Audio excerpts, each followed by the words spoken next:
A letter to the White House. At the time, National Security Advisor for Combating Terrorism was Mr. John Brennan. Within about 5 days of that, we saw a Joint Staff Directive come out that I saw Congressman Gohmert give you last week on the air. That Joint Staff Directive came out tasking the services to scrub their training material, and specifically, and the key thing in this, Sean, is it was targeting intelligence.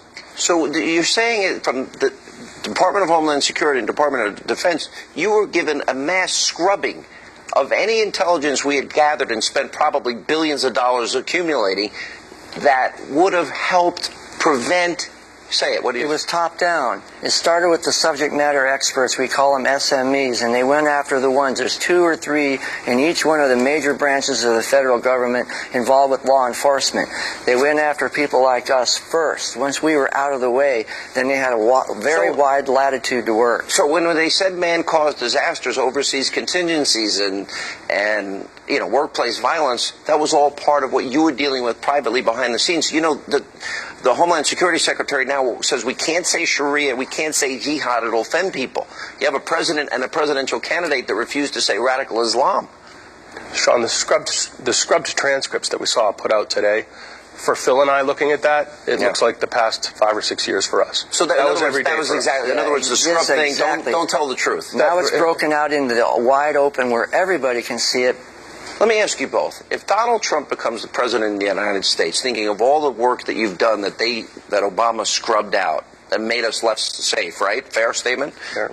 Would you go back and be able to rebuild what was scrubbed? Well, there's 2 components that are really important. The internal, within the agencies, bring the guys back up to speed again, the sworn officers, but there's another secondary repercussion that's really important.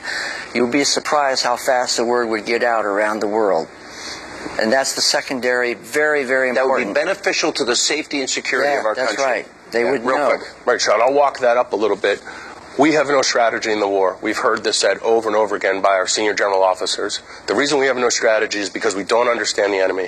When we bring in the folks who understand the threat doctrine, the entire deliberate decision... In other words, Islam. Understand radical Islam. Right. Sharia law. But to understand it at the graduate school level, we're not talking about, hey, I understand this. Listen, I'm teaching people about Sharia every night and what life is like, and Hillary takes money from countries that abuse women, gays, lesbians, Christians, and Jews. Exactly. I've got to run. You guys are both national heroes. I would love to see you back in your positions. Thank you. Thank you, Sean.